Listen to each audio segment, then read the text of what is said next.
সংসার চলে আমার স্বামীর টাকায়, আর তুমি ভাতের থালাটা তোমার স্বামীকে আগে দাও কেন দিদি? আমার ঘোড়া স্বামী কিছু করতে পারে না বলেই তো সারাদিনে একবার খাই রে ছোট।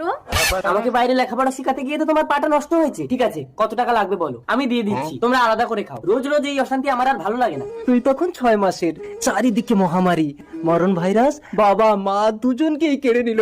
সেদিন থেকে এই বুকে আগলে তোকে মানুষ করেছি রে ভাই।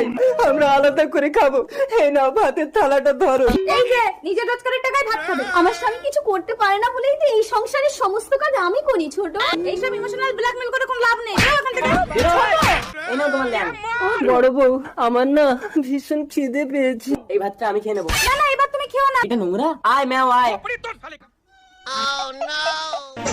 বড় বউ, ওরা তো ভাতটা ফেলে দিয়েছে, চলো খেয়ে নেই। नफरत की दुनिया को छोड़ के प्यार की दुनिया में